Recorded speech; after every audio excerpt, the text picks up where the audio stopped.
This is Sneaker Gears. My name is Levi, and today we're coming back with the first full performance review that we've had in a while. And this is one that I actually had an early performance overview where I just talked about the shoe and I was super excited about it. And that's the Harden Volume 5.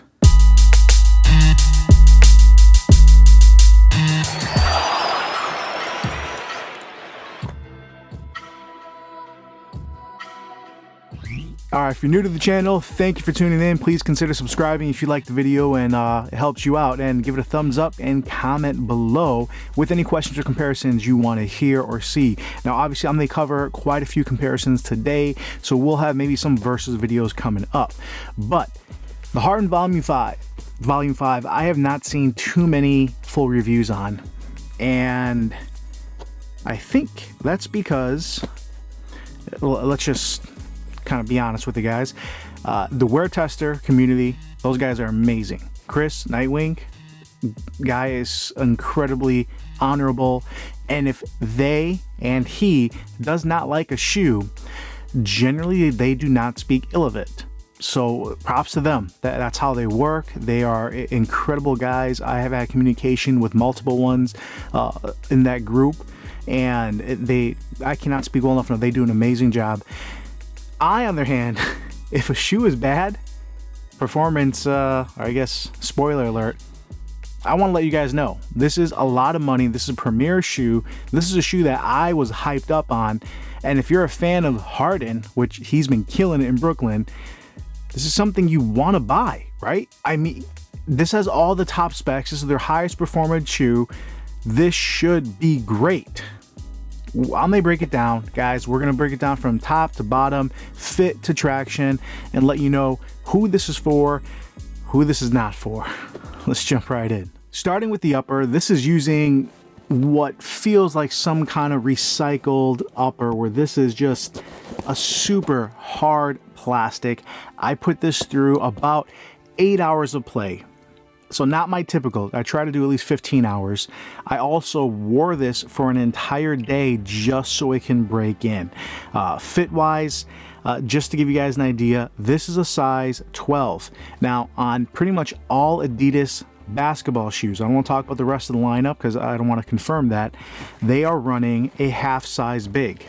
That's by measurement. That's not me saying like, oh, Adidas is running big. No, this is a UK 11 and a half, which translates to Nike and to Under Armour as a US 12 and a half, but they list this as a US 12. This is in French or European, a 46 and 2/3. That's a 12 and a half in almost every other shoe. So this is a half size big starting off. Whatever size you are, if you are a true size 10, you actually want to get a 9 and a half. Now let's double up on that. Guys, this is the 12, the 4 and the 5. It's a little bit bigger. This is a 13. This is just right there. This almost feels like it's even bigger than a 12 and a half. So honestly, if you have a narrow foot, you want to go down almost a complete size, all right? If you have a wide foot like me, maybe go true to size, and essentially that is going up half a size. Now, if you have a wide toe box up here, guys, this actually is not that bad. It breaks in decently well. If you have a wide midfoot, or if you're a flat footer, this area right here, because it has this plastic kind of coming up on both sides, you can see here, it took a while to break in. It works, but the problem is I'm reviewing shoes. If I have multiple other shoes that fit so much better, I don't want to put up with this. This is something that it can work. All right, if you bought this shoe, if you go to a 3-stripe school and this is the shoe that you chose, and hopefully I'll break it down for you, the width does break in somewhat, but based on every other shoe I tested with this, and you guys can follow me on my IG, I had the Puma Clyde Pro, I actually brought out the All-Star BB, the Curry 8s, I brought out some Kobe 9s because I have another shoe that was just sent in I'm excited about for you guys.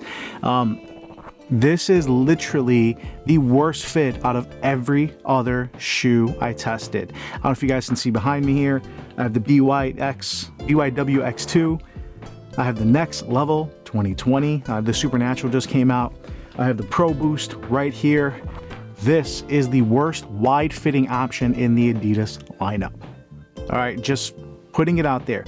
If you go to a 3-stripe school, or if you have to have Adidas, or if you like Adidas, the Harden Volume 5 can work, but if you're a wide footer, it's something that there's better options. And again, this is something that took almost all week to break in, of playing every day, a couple hours each day, and using a day of break-in for it to break in. So it does break in, but guys, I can't recommend if you're a wide footer.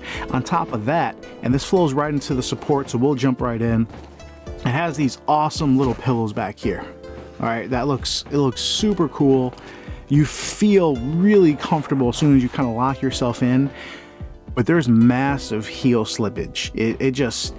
I had to torque these down so much, and typically when a shoe is designed like this, and I'll get a better shot of it, where it kind of has these wings to pull you back in, I had to tie it so tight, and I still didn't quite feel secure.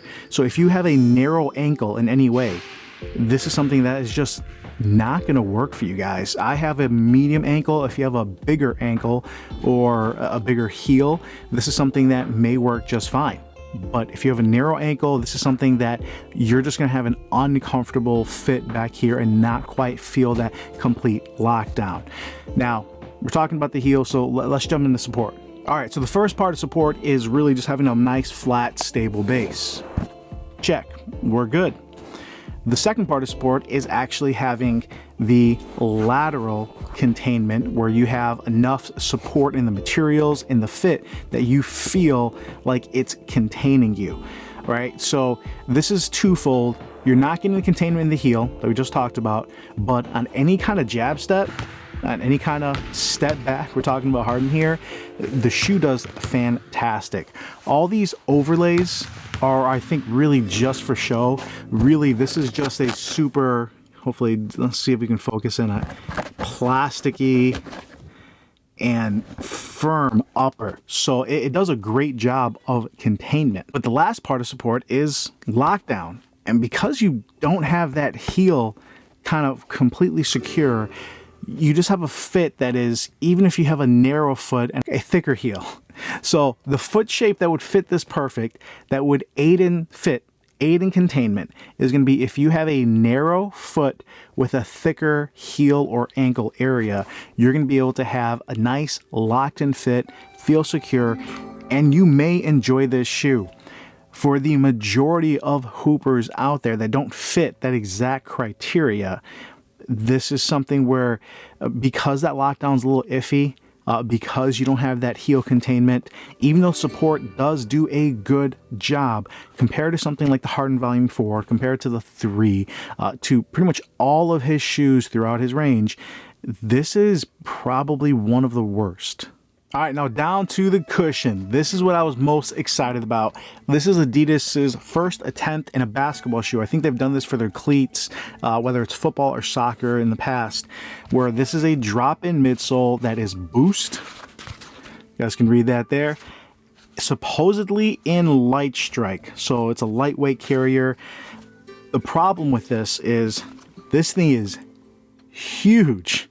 Second problem with it, and I'll grab the other version here, without the midsole, this actually is still really stiff. Like, usually when you take a midsole out of any other shoe that has a drop in midsole, generally this is Nike, Jordan, and I'll give you an example here, Converse, the shoe becomes nothing. Like, the midsole is part of the actual structure of the shoe. So when you have these side panels kind of coming up so high, where all of a sudden this is still hard to bend, this still has a lot of rigidity, where it doesn't have a shank plate here, but honestly I don't think it needs it. So what Adidas did, and I would say, and this is coming from the car world experience, typical German engineering, this thing is way over engineered with a giant shank plate. Hopefully you guys can see that. It's white. but it literally goes almost the length of this piece. Not a little tiny one like Nike's been doing, like in the, I think the Giannis, the Freak 1 had a little tiny one. The PG4 had a little tiny one, and they're very minimal. Something like the Converse doesn't have anything, and they're just trusting the cushion from this to give you enough torsional rigidity. No, Adidas went overboard. They put this giant, incredibly firm, this does not want to bend. This does not want to move with you. And that's the first part I'll talk about the cushion. This is a clunky ride. It is not smooth or fluid. There's no really good transition, whether you play in the balls of your feet, whether you are a heel striker or mid, it doesn't matter. The thing does not want to move with you. The rigidity this is providing, which is fine if you had a really light and flexible upper. I think maybe you can counter that by adding this much rigidity. But it's on both, and it just creates this ride that is not a natural feeling ride no matter how you run, whether you're jogging, sprinting, driving, fast break. There's not a position moving that I would say this excels at. Like, I'm sorry guys, the only benefit, and I will 100% give it to Adidas, is because it's Boost, it actually does absorb impact really well. That's about the only positive thing I can say. But the problem is, you have the rest of the Adidas lineup here. I have the Pro Boost, I have the BYWX2, and I have the Next Level 2020. These feel most similar to the BYWX2, which is a full Boost midsole. All right, so hopefully you guys can see some of the Boost right here in the back. There's some in the front, and it's incredibly encaged. You actually can't even see it on the lateral side. All right, but there's Boost all the way through. The fact that this is so contained, it's kind of what this feels like, except that is a shoe that is 3 ounces lighter, more flexible, fits way better. It's astounding in Adidas's own lineup, even though they did try to throw all this tech at the Harden Volume 5. It just doesn't work. Now, a quick comparison just to give you the most recent drop in midsole from Nike's universe for Nike Jordan Converse is going to be the Converse All-Star BB, or now it's the All-Star Evo. This is using a similar incredibly thick, chunky cushion, except this is all React. This is Boost and Light Strike. This is about 3 ounces lighter. This is softer. This is a little bit bouncier. At the end of the day, when I'm wearing these two next to each other in the same shoe, and I say that because I did do a few comparisons, so I wore these in the Volume 5, I did feel I was getting a little more impact protection from the Boost. All right, so now again, if I was wearing just these, because these felt a little bit more natural on my foot, this is something that I can play in the balls of my feet more. I think I can adjust if both cushion is this, because these feel way better in the Converse or in another shoe. Now, if I'm comparing just the cushion, and if you guys are thinking, hey, I'm gonna buy the Volume 5, and I'm just gonna use this in some of my other shoes, I have tested the size 12 in a Kobe 8, a Kobe 9, a Kobe 11, a LeBron 11, Kobe Rage in sizes 12 and 13.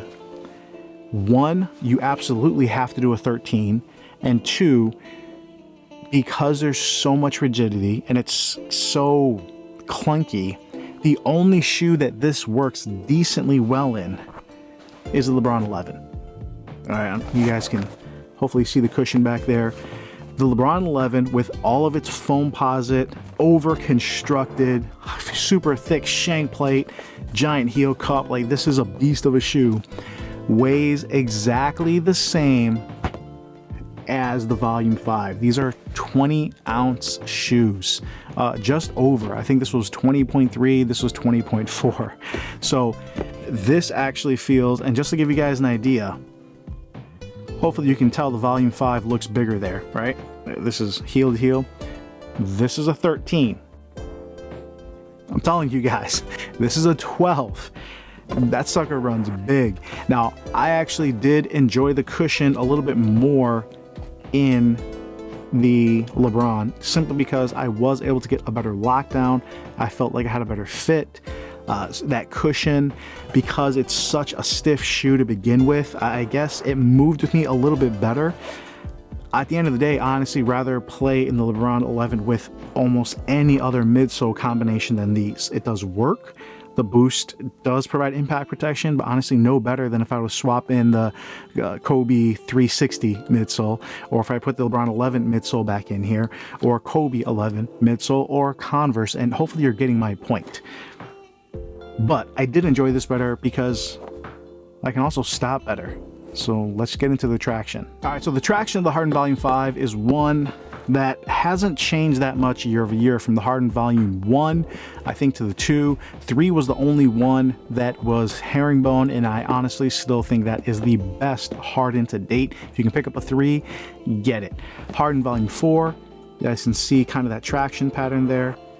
Harden Volume 5, again, slightly different, but honestly, guys, these are about the same. The clear traction bit a little bit harder on a clean court, but hopefully you guys can tell by just it picks up dirt like crazy.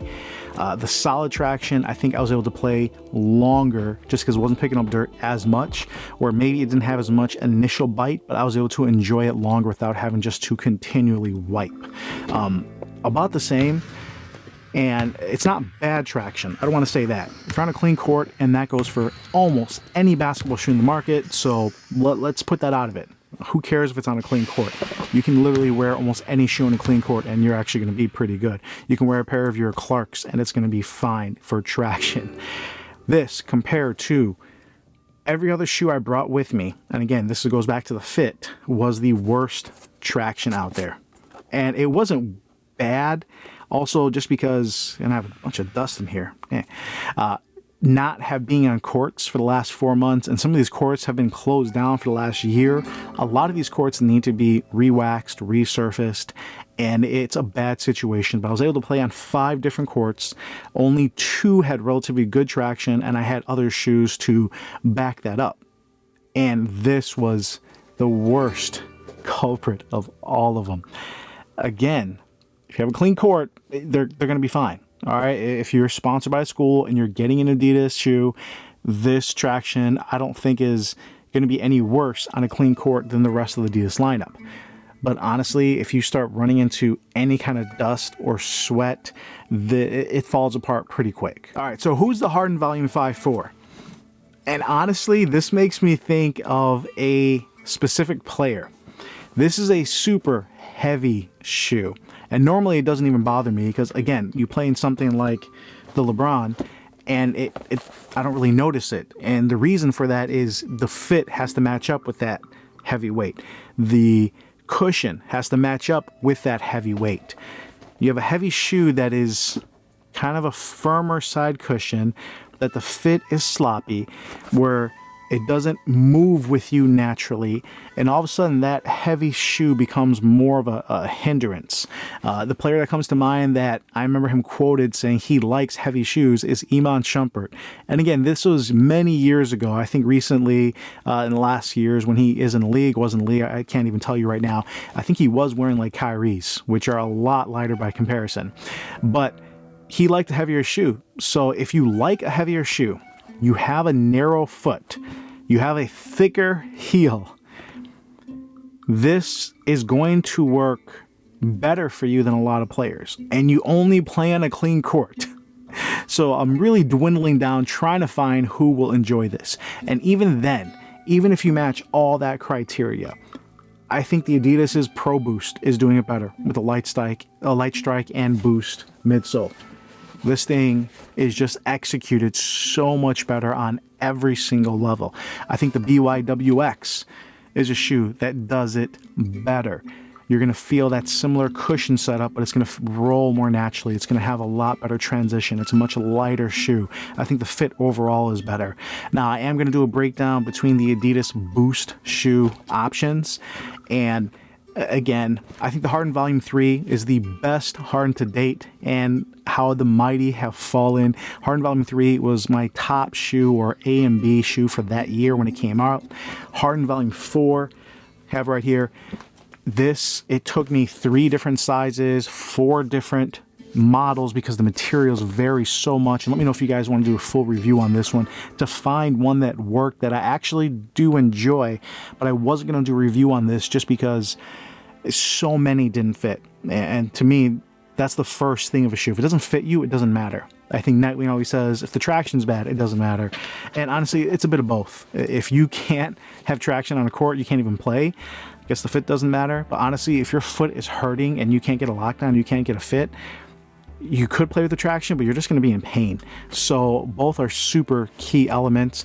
Harden Volume 5, guys, I wanted to like this shoe. There's a lot of tech in this, from the materials that they haven't used before, to the drop-in midsole first for Adidas, to having a light strike and boost cushion setup, which they've done a couple times before, but you can use that in other shoes. I thought was going to be super exciting.